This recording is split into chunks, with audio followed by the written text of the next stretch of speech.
Welcome to Education Today. I'm Ashlyn Bashline of Kittanning High School in the Armstrong School District.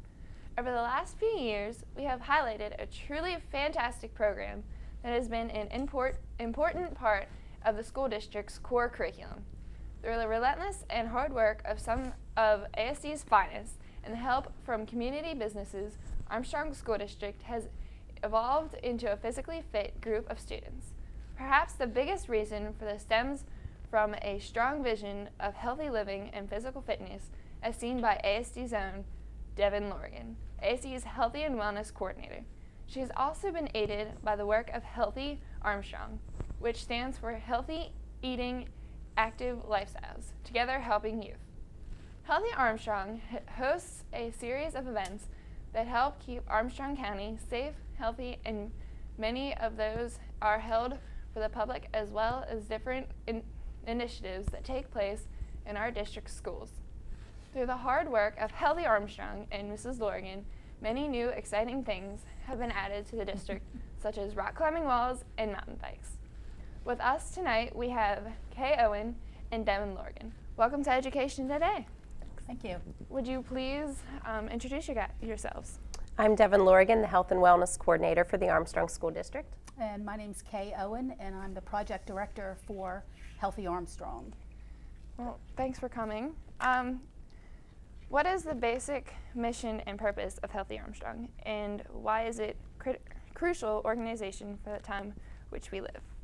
Well, the basic mission, there's two, is to increase the physical activity level of residents of Armstrong County, in particular the youth, and to improve people's food choices and to have them eat better and more healthy. Healthy Armstrong started in 2005 because it was determined that at least 1/3 of the students in Armstrong School District were either overweight or obese. Now, a question for the both of you. Could you speak about where Healthy Armstrong got its start and where it's going now? Okay. As I mentioned, in 2005, several Right. things happened that kind of spearheaded the initiative.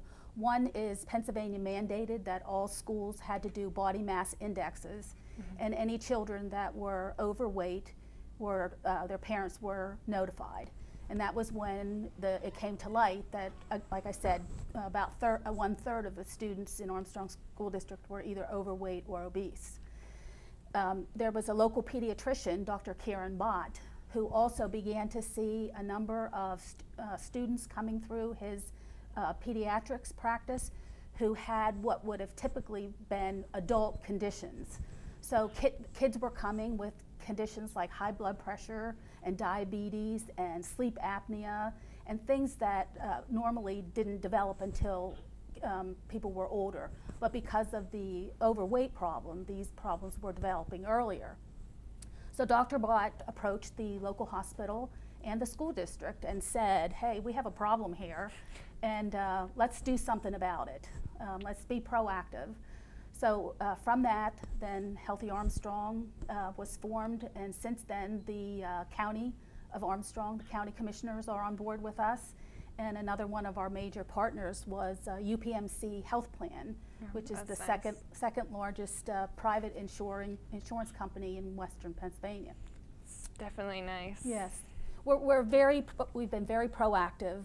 We're way ahead of the curve when it comes to other schools and other regions for what we've done and what we've accomplished. The district and the county can be very proud. You guys have done a lot. Do you have anything to add to that, Mrs. Lorgan? I think she summed it up. All right.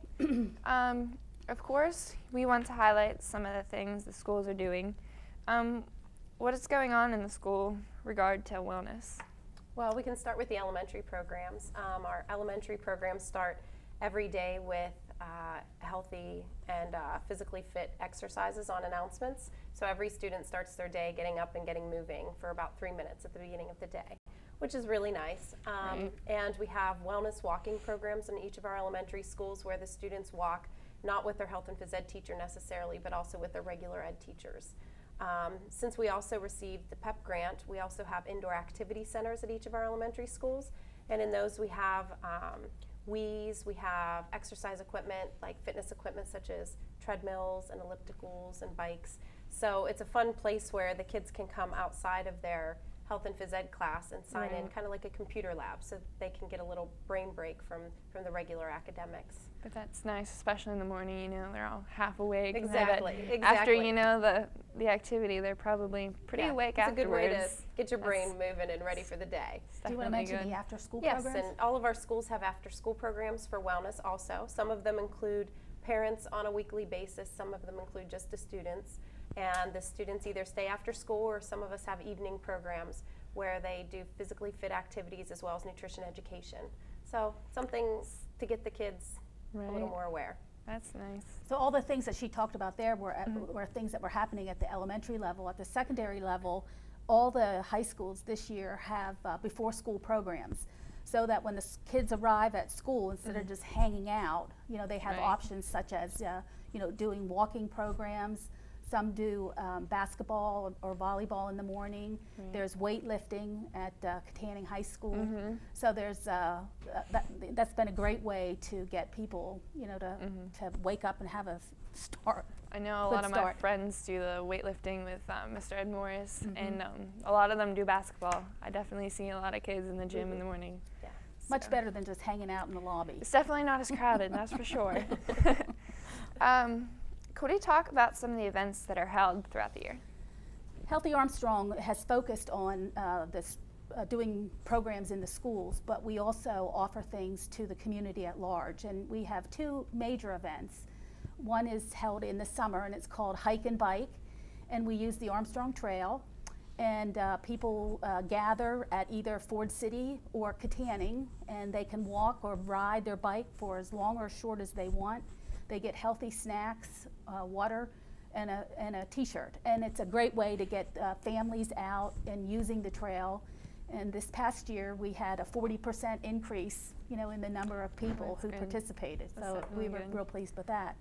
The second event is what we call Healthy Lifestyle Extravaganza. And this is usually held in the fall. And it's we hold it at Lenape Technical School.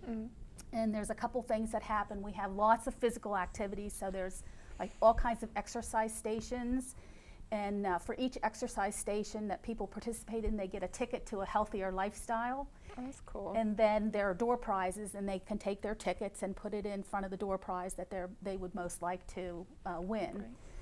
So exercise stations are things like yoga and Tai Chi and step aerobics and hula hoops and body combat. That sounds pretty cool. I'm going to have to attend to one of those. Yeah. And then the second part is a healthy cooking demonstration, and that's done by the culinary students at Lenape. And they demonstrate how to cook healthy food for, you know, a family, and then everybody gets to eat. Food's definitely on my agenda, that's for sure. And then the last thing that we do is we do the door prizes, and this year's big door prize is a activity watch, which Devin is wearing one, and this measures the amount of activity that you do in a day's time, and our big prize this year was donated by Polar Company. I might need to use one of those once in a while, you know. They get you motivated. In addition, a few years ago, Armstrong School District was one of the just 3 districts that received a unique grant to implement some innovation ideas into our classrooms. Since its inception, how has the grant evolved or grown? They've been great. We actually have received 2 PEP grants. Our secondary grant, we're in our 3rd year of that grant. In our elementary, we are getting ready to start into our 2nd year of our PEP grant. So it's been very exciting. We've received so many great things for our programs, for our students, for the county and the community to help them become and live healthier lifestyles. So it's been really nice. The PEP grants are federal grants from the U.S. Department of Education, and PEP stands for Physical Education Program, and they're very competitive. Each year that we got them, we were one of only 77 sites across the whole United States to be awarded those grants.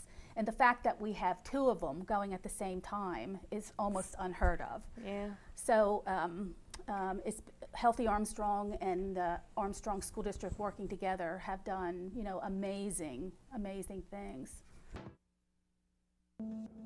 Before I came to IUP, I had no idea what college would be like or what role I would play or where I'd be in the future. But when I came to IUP, everything changed. I met people who really made me feel like I belonged. I had great classes at a great nationally ranked university. Hi, my name's Megan Miller. I'm a fine arts major, and this is my university.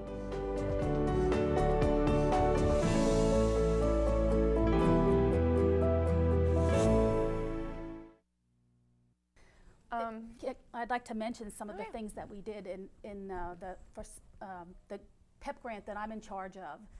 Focuses on the secondary schools. So in year one, all of the secondary schools received mountain bikes. So mountain bikes are now used as part of the regular phys ed classes. We also got pedometers, so some people wear pedometers throughout the school year. And then we have heart rate monitors that are used in some of the PE classes as well. And then in year two, we were able to get 2 climbing walls. One is at the Katanning Junior High and one is at West Shamokin. And when the new school is built, one of the walls will be moved to that new school. I hope so. Yeah, well, that's the plan. That's the plan. And the other major thing that we've been able to do is to purchase exercise equipment so that each high school now has a wellness center. So they received treadmills, ellipticals, upright bikes, and will soon receive ergometers, which are the upper body. Oh, that's cool. Yeah, yeah. So each school will have a wellness center. What are some of the goals for this grant? Some of our goals were certainly to give the kids more activity throughout the day. I know the goal of our elementary grant in specific was to give the students an opportunity to achieve their 60 minutes of activity during the school day while we had them. So that's why we had thought about the indoor activity centers, which provide the students with an extra opportunity to visit there outside of their regular 40-minute health and PE class that they get once a week. So that's for the elementary grant and for the secondary grant. Yeah, okay. Secondary grant is also to increase the physical activity levels of the students and to increase the fitness level as measured by use of heart rate monitors and the number of steps that they take measured by the pedometers. Also to introduce students to new activities, things that they maybe never had in phys ed before, like yoga and body combat and things of that nature. So it was to increase not only the programs, but the types of activities as well. Right. What has been accomplished in both of your programs? Well, in the elementary schools, like I said, we had just finished up with our year one. We have purchased pedometers and activity watches at our level. And the activity watches are very cool. At the secondary level, they have the heart rate monitors. This one is just a watch. It doesn't have a band that you have to have around your, like a chest strap. This one actually has a person on it, and when you move, the person stands up. If you run, the person runs. And there's a capsule that you have to fill up. So when you do your activity, if you do 60 minutes of activity, that's when you fill up your capsule, and it says, way to go, good job. So that you're aware now that 60 minutes is your goal for every day, and you're aware when you've reached that goal. So it's a real neat visual for kids. Our kids absolutely love to wear them. In fact, this year we have in our grant to purchase more, and the students were hoping, they've only gotten to wear them in school. Usually they wear them for a whole day of school time, but our hopes now are that the students will get to wear them home. And they can wear them for maybe a week, and we'll bring them back, and then they can download them. And there's some very cool things that the students will get to do with their downloaded information.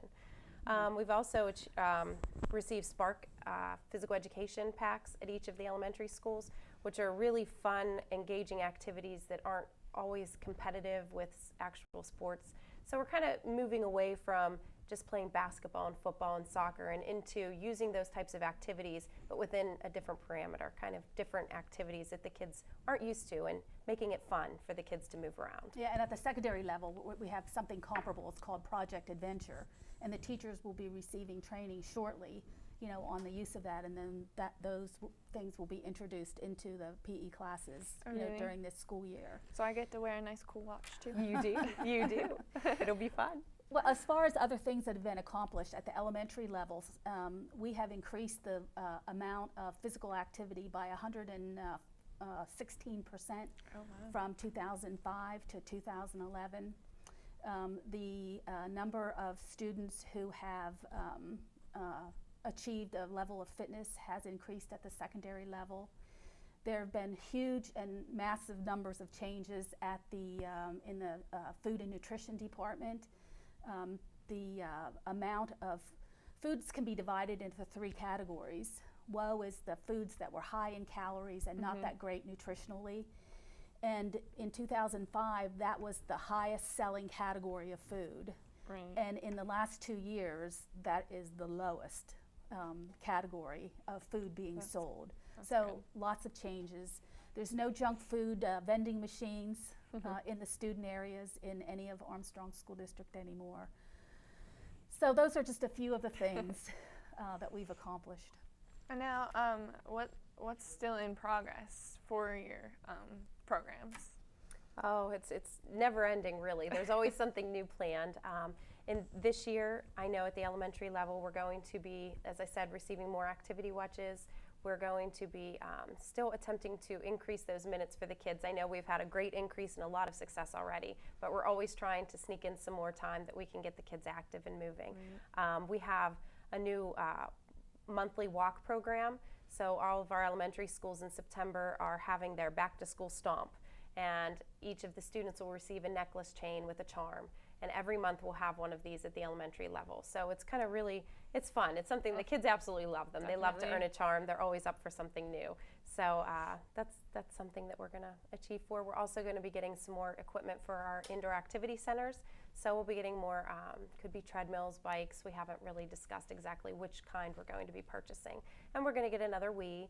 I know my kids' favorite thing to do right now is we have the Just Dance, and we have a projector, and we project it up. In fact, last year we had all 680 of West Hills Primary in the gym, and the teachers and the students, and we were all doing it for the last day of school. It was really, really neat to see. And sort of along those lines, at the secondary level, in this final year of our grant, we will be purchasing extra gaming systems. And it's where they have a pad. There's going to be 32 of them in each in the PE classes, and then the games are projected onto the screen, and students then stand on the pads and dance to music. Right. And they can do either kind of easy routines or harder routines depending on their physical fitness level, and get printouts of how they're doing and how they've improved over time. So we will be getting 2 of those systems, and the schools will be sharing those. So I understand that there's some excitement Definitely at the be high exciting. schools, Definitely be about exciting. that. Something different, something fun. That'll make me want to go to gym class. That's what we're trying to do. Yeah, that's That's our goal. That's really one of the goals. Like a lot of people remember phys ed as really like, that it was a terrible time, and that and if they weren't athletic, they hated every minute of it. So what we're trying to do is change phys ed into something that's fun and enjoyable, Right. Introduces activities that people can do maybe for the rest of their life, and teaches fitness as a way of life. Right. So we're It's definitely exciting and interesting at the same time. yeah. The grant started with certain schools and grade levels. Is it now to the point where all students are somehow affected by this grant? Yes, 100% of our students are affected by this grant and the activities that are being that are taking place. So it's a really good thing district-wide and for our entire community as a whole. Right. And the other thing that the 2 grants working together, so it's K through 12, we're changing some of the curriculum so that the skills taught progress over time, and they build on each other over the 12 years. We have brought the teachers together in meetings and come up with consistent policies of how you're going to assess fitness, across the district. Right. How you're going to grade phys ed, so again, it's consistent. And the teachers themselves completed, at least at the secondary level, have completed a survey. And they said that one of the best things that came out of this grant is that they had a chance to get together, to talk and to share ideas, Right. and to coordinate things. I mean, that's one of the difficulties with a large Right. district. It's definitely nice to sit down and be able to talk to, someone from West Shamokin or Freeport, or not Freeport, but West Shamokin and Ford City, just to see, what else can I do during gym class. So it's definitely nice. Yeah, 'cause great idea sharing. Not all schools have do the exact same thing. So that's Exactly. definitely nice. Yeah. How important is it to have support from legislative, corporate, and community leaders? Well, I personally believe that one of the reasons that Healthy Armstrong has been so successful is because of our partnerships. Right. And that's the partnership with the hospital, the school district, the pediatrics practice, the health, UPMC health plan, and the county. And then there have been a number of other community organizations that are also involved. So we have Right. at least 11 different organizations involved with probably about 50 representatives who come to our meetings. So it's idea sharing, it's resource sharing, being able to work together. Right. That's We're- definitely nice. Yes, we're beginning to engage the business community in new ways. We also now have parent representatives, on our steering committee, which it's incredibly interesting to get the perspective of Right. parents. And these parents have kids from as little as babies all the way up to kids who are in high school. So we get a variety, That's of definitely nice. perspectives. Yeah. Would you be able to name some of the people who have helped Healthy Armstrong to become what it is today? Oh, I would hate to start to do that because I would probably leave somebody out, and then their feelings might get hurt. I've named the organizations, who have been instrumental. Something that has been a great collaborative with the PEP grant is the YMCA. Providing, with the use of the PEP money, we've been able to provide the Armstrong School District secondary students 7 through 12 free fitness at the YMCA. So that has it's been a big hit, especially for more of the local community, the students at the junior high school here in Katanning and the high school. They've had such a great opportunity to just walk to the YMCA and to be able to use those things for free, which I think is a great collaboration with the YMCA and the school district. Right, and so you don't have to be a member of the Y, so any secondary student, so that's any student in 7th through 12th grade can go to the YMCA on Monday through Friday from 2:30 to 4:30, and they can participate in the gym, in the circuit room, in the wellness center, and this year for the first time we're adding the pool. Oh, that's exciting. That's exciting. I know I've been meaning, to go down to the new Y to check it out. I'm busy out my wazoo here, so I never get to go down, and everyone's like, oh, it's so nice, it's so nice, and I'm like, I have no life. Well, this year it will start in October and run through the end of May. Definitely So you have to be sure to take a trip down. Oh yeah, I'm gonna start. Take advantage. It's a really nice opportunity. It definitely sounds like one. Saves me some money to pay for Exactly. bills and stuff like that, for necessities. So. Yep. We also have a website that has lots of information on it, and it's www.healthyarmstrong.com. Right. And we also have Facebook and Twitter, so we're Oh, part of the that's social exciting. media world. And we need more friends and fans. Oh yeah, I'll Sign on. I'll definitely do it tonight whenever I get home. That'll Okay, be great. nice to keep in touch and figure out when I can See get what's into going on. free places. That's save right. some money. Do you guys have anything to add? Well, one other thing that has been concerning Healthy Armstrong is the statistics where preschool children are trending to the overweight and obese category. In 2005, only about 20 to 25% of the students who were entering kindergarten were overweight or obese. In 2011, we're over 30% now. So these are kids who haven't even hit the doors of the schools yet, who are already, overweight and obese. So because of that, we will continue to do things with the schools, but we now want to start to work with people as young as pregnant moms and daycare providers and child care providers, because the sooner we can get in there and do some prevention work, the better. In fact, recently we had a major poster campaign where we created and printed hundreds of posters that are now placed in all of the pediatricians' offices and also the child care providers throughout the county, and it includes 7 tips on raising healthy and fit children. Well, that's good to definitely get it out there, not just in schools, but before you get to the school, because instead of putting that soda in the sippy cup, you can put some orange juice or some apple not juice. orange juice. But anyway, you got the right idea. Yeah, so that's an exciting initiative. Definitely. Okay, well, thank you very much. We're going to take a short break, and we'll be back with Armstrong School District's Education Today. And when we return, we will talk about some new initiatives, including one of the new YMCA.